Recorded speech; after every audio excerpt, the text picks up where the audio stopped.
1962వ సంవత్సరము జనవరి 3వ తేదీన ఎన్ దానియేలు గారు ఇచ్చిన ప్రసంగం.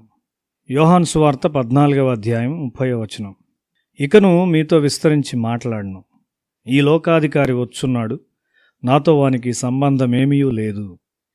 యేసు సమాధానాధిపతి మరియు నిజమైన దేవుని కుమారుడై ఉన్నాడు. మానవునిగా యేసు సాతానుతో గొప్ప యుద్ధం కలిగి ఉన్నాడు. ఆ యుద్ధంలో యేసు దుష్టుని సంపూర్ణంగా ఓడించాడు. సాతాను చాలా మోసకరమైన శోధనలతో వచ్చాడు.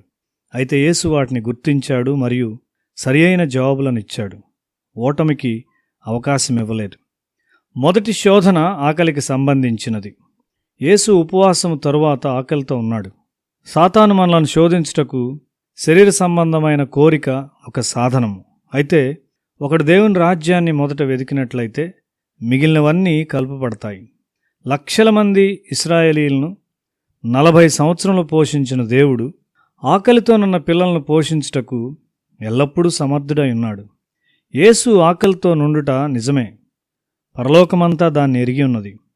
శరీరము మొదట తనను తాను బయలుపరచును.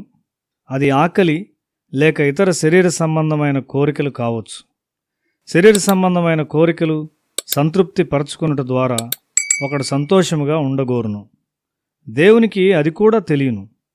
న్యాయమైన కోరికలను దేవుడు తీర్చగలడని యవనస్తులు నమ్మలేనివారుగా ఉంటున్నారు. దేవుడు మన ప్రతి అవసరతను ఎరిగి ఉన్నాడు. ఆయన చిత్తానుసారముగా వాటిని తీర్చును. కొంతమంది తమ వివాహ విషయంలో తొందరపాటు కలిగి ఉంటారు. అది బుద్ధిహీనత.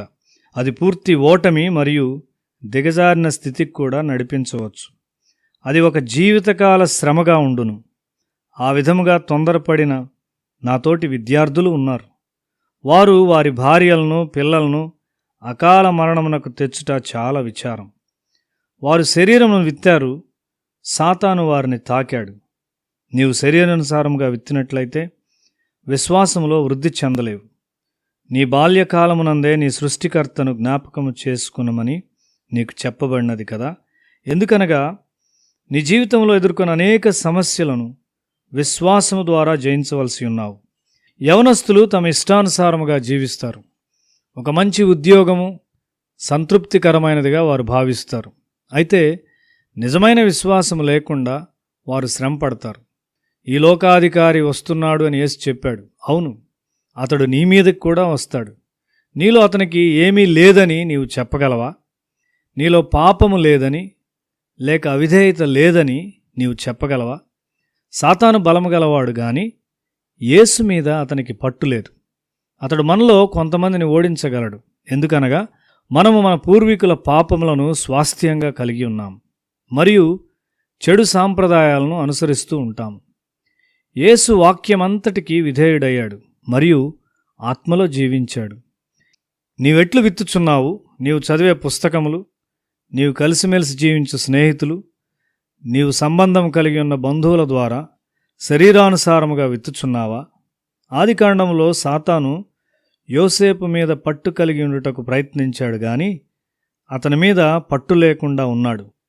ఏశావు శరీరానుసారముగా విత్తాడు. అతడు ఆకలిగా ఉన్నప్పుడు తన జన్మ హక్కును అమ్మివేసి దేవుని దుఃఖపరిచాడు.